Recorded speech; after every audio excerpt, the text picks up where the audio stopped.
네, 안녕하세요. 손동목입니다. 초등학교 1학년 여자아이인데 학기말고사에서 수학 75점을 받아서 충격을 받으셨다고 적었는데요. 충격 안 받으셔도 되죠. 이 정도면은 뭐 괜찮다는 얘기가 아니라 다시 시작하면 되는 시기입니다. 초등학교 1학년요. 특권이 있는 시기입니다. 안 되면 처음부터 다 새로 시작하면 되는 시기예요. 그래서 제발 조급한 마음은 버리시길 바래요. 지금 시기에 조급해지기 시작하면요. 앞으로는 정말 감당이 안 됩니다. 가면 갈수록 더 심해요. 지금은 마음의 여유를 가지고 뭔가를 바로잡으면 모든 것을 새로 시작할 수 있는 시기입니다. 하지만 점점 시간 지날수록 그것이 힘든 시기가 올 거예요. 그런 때도 오는데 지금부터 이렇게 조급했어야 되겠습니까? 우리 아이 지금은 75점 정도 받았다라고 하면은 충격받는다. 이걸 다 떠나가지고 아직까지 약한 부분이 많구나. 어떻게 하면은 탄탄하게 체계적으로 제대로 가르칠까 고민해 주십시오.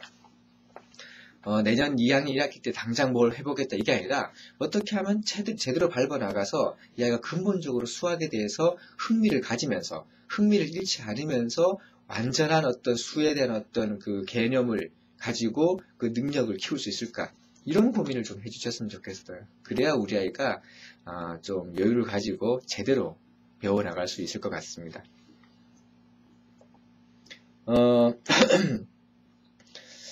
수학에서 완전히 손을 뗐다고 했는데 왜 뗐는지 모르겠어요.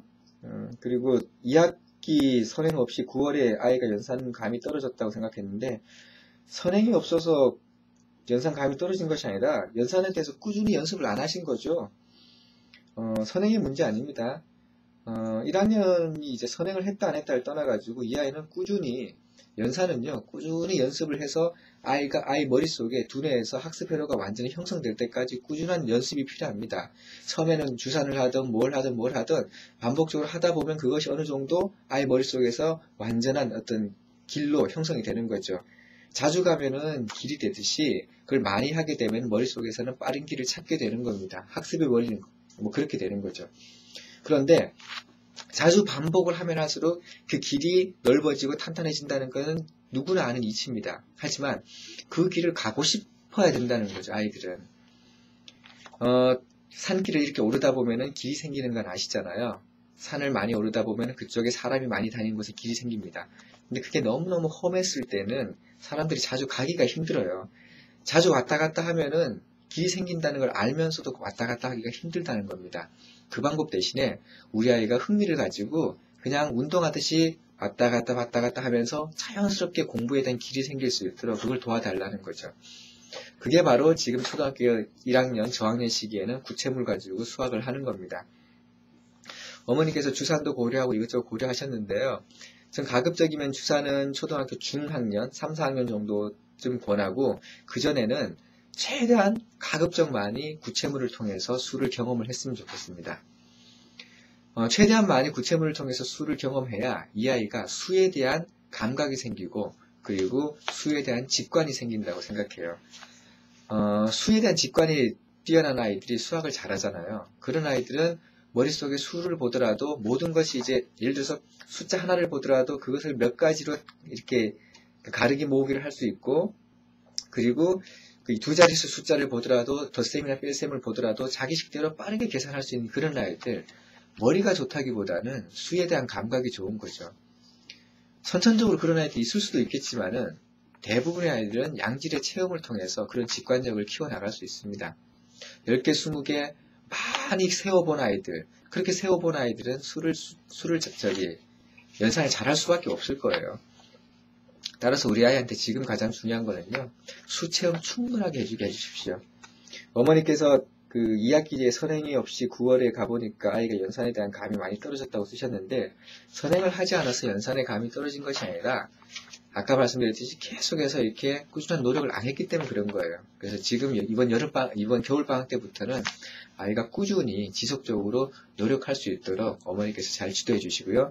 그 과정에서 이 반복의 과정이 지겹거나 공부에 대한 흥미를 잃게 하거나 수학에 대한 어떤 잘못된 의식이 생기지 않도록 그걸 조심해 주셔야 됩니다. 잘 풀기 위해서 또는 성적이 좋게 나오기 위해서 가르친다고 생각하다 보면은 이 아이 어느 순간 막히게 되면 그때부터 공부하기 싫어질 거예요. 그냥 즐기듯이 아이랑 같이 공부해 주시길 바라고요. 그래서 제가 권하는 단계는 이미지 계산법에 대해서 단계는 속성편하고 비단계 이걸 권해요. 근데 제가 이제 이미지 계산법을 권하는 것은 사실 이 책을 권하는 것이 아니라 이 방법을 권하는 겁니다. 책이라는 것은 그 방법을 녹여낸 거기 때문에 그 방법에 대한 기본적인 철학을 가지고 지도하는 사람한테는 그 책이 굉장히 유용할지 모르겠지만은 그런 철학 없이 이 책을 그냥 던져놓고 아이 보고 무조건 하게 만들면은 다른 책과 또 별반 다를 바가 없을지도 모릅니다. 따라서 이미지 계산법에서 추구하는 철학이 뭔지 어머니께서 꼼꼼히 읽어보시고 난 다음에 아이한테 지도를 해주십시오. 무슨 얘기냐면은 아이는 예를 들어서 5 더하기 7을 배운다. 그러면 5 더하기 7이 얼마인가요? 어떻게 떠오르십니까?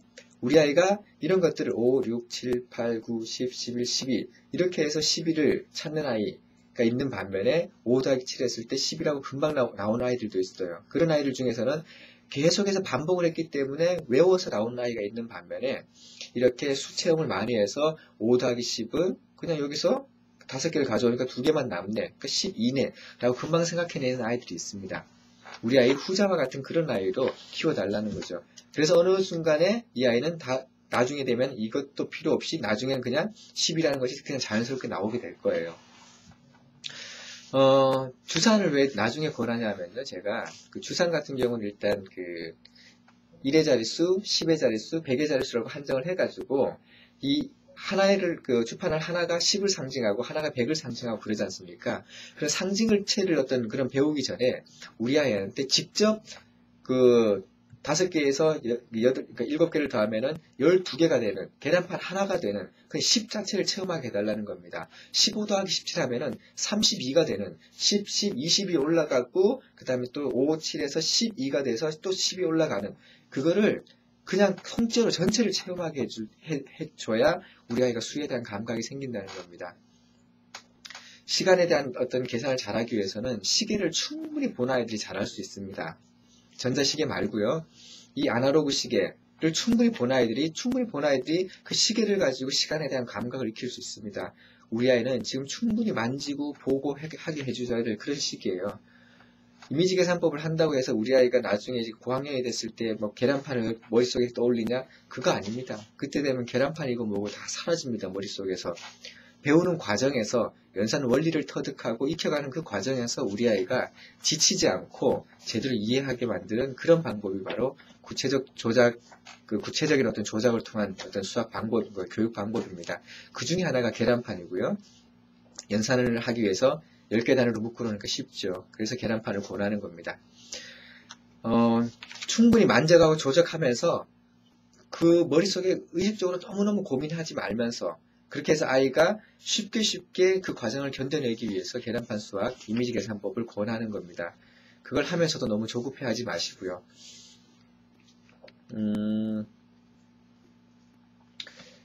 설명은 거의 다 드렸죠. 정리를 하겠습니다. 75점, 우리 아이가 수학에 대해서 새로운 흥미를 발견할 수 있는 좋은 기회가 될 겁니다. 이 점수가. 본인 스스로 75점 받아서 못했다라고 느꼈는데 1학년 지금 이 아이는 이제 복습을 해야 되겠죠. 연산만 하는 것이 아닙니다. 1학년 전체 과정 복습을 해야 돼요. 1학년 1학기든 1, 2학기 문제집은 다 좋은데 안 되면 2학기 문제집이라도 구하셔가지고 처음부터 끝까지 쭉 풀어보면서 이 아이 약한 지점을 반드시 보완을 해주시고요. 그렇게 해가면서 우리 아이가 1학년 과정을 탄탄하게 익혀가면서 과거에 몰랐던 것을 새롭게 이렇게 완전히 다지는 그런 경험을 하게 해주시고, 그리고 연산에 대해서도 방학 동안에 조금씩 자기의 실력이 향상되고 있다는 것을 느끼게 해주셔가지고 2학년 올라가서는 그 문제를 대했을 때 과거보다는 훨씬 더 좀 환하게 뭔가 이렇게 환하게 느껴지는 그런 경험을 아이한테 해주시게 하시면은 이 아이는 지금 비록 75점이지만은 이걸로 인해서 노력해서 점수가 올라간다는 것을 알게 되는 굉장히 어떻게 보면 이렇게 전화위복이 될 수 있는 계기가 돼요. 따라서 이런 기회를 쓸 수 있는 사람은 어머니 마음이 긍정적이고 적극적으로 어떤 그런 걸 해결하려는 그런 사람들한테는 아이가 받은 안 좋은 점수가 오히려 훨씬 더 좋은 계기가 됩니다. 따라서 75점 굉장히 중요한 어떤 기회라고 생각하시고요. 아이가 성취하는 맛을 느낄 수 있도록 어머니께서 차근차근 지도를 해주시길 바랍니다. 너무 큰일 난 것처럼 생각하지 마십시오. 이런 아이들 많고요. 이런 기복을 거치면서 나중에 우리 아이가 어떤 실력, 자기 실력을 쌓았을 때 탄탄해집니다. 어머니께서 옆에서 막 주입하려고 하지 마시고요. 아이가 원리를 깨치고 충분히 경험할 수 있도록 여유를 가지고 지도를 해주시길 바라요.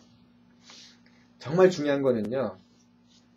그 2학년 1학기 때까지 성적을 얼마만큼 올리겠다는 게 중요한 것이 아니라 수학의 흥미를 잃지 않고 오히려 수학의 흥미를 생기게 하는 그런 기회로 겨울방학을 삼아주셔야 됩니다. 안 그렇고 어떻게든 빨리 1학년 거 복습하고 2학년 거 예습하고 이런 식의 생각을 하게 되면은 우리 아이는 수학에 대해서 여전히 흥미를 이렇게 어떤 흥미를 이렇게 일으키는 어떤 그런 기회가 안 될 수도 있어요. 그걸 좀 유의를 해주시기 바랍니다. 이미지 계산법 배우면 나중에 고학년 갔을 때 복잡해진 수 계산에서 도움이 되냐고 그랬는데 아까 말씀드렸죠. 5 더하기 7을 이미지 계산법으로 배워가지고 그 계란판 하나엔 5개가 들어있고 하나에는 7개가 들어있어. 그러면은 5개를 옮겨놓으면 12개가 돼. 처음에 이렇게 배우죠. 그렇게 하면서 아이가 수 체험을 하는 겁니다. 그렇게 해서 처음 계산할 때는 5 더하기 7이든 이렇게 가니까 12개야. 이렇게 할 겁니다. 근데 그것을 합리적으로 반복되면서 이 아이는 나중에 시간이 되면 5 더하기 7은 머릿속에서 계란판이 없이 그냥 12가 되는 거죠. 따라서 이 아이가 계속해서 머릿속에 계란판을 연상한다는 그런 생각은 버리시길 바래요. 따라서 이미지 계산법은 고학년에 맞지 않다. 그런 것이 아니라 수학의 수를 체험하는 과정에서 아이가 구체적으로 체험하도록 도와주는 게 이미지 계산법입니다. 그렇게 생각을 해주시길 바래요. 이미지 계산법은 뭐 덧셈만 있는 게 아니라 분수, 그 다음에 분수 또는 소수, 분수, 그 다음에 곱셈, 나눗셈 거의 모든 것에 걸쳐서 구체적으로 보여주면서 거기 계란판과 동전과 뭐 바둑을 여러 가지 응용해가면서 아이가 그 원리를 깨쳐가면서 이렇게 할 수 있도록 도와주는 겁니다. 제대로 된 체험을 할 수 있도록 도와주는 거기 때문에 어머니께서는 그렇게 걱정하지 마시고요. 이 아이가 수학에 대해서 그 초기부터 제대로 된 체험을 할 수 있도록 그것만 도와주시길 바랍니다. 이 정도면 제가 거의 다 말씀을 드렸네요. 그죠? 너무 급하게 생각하지 마시고요. 방학 때 아이와 같이 제대로 한번 기초를 잡아보겠다.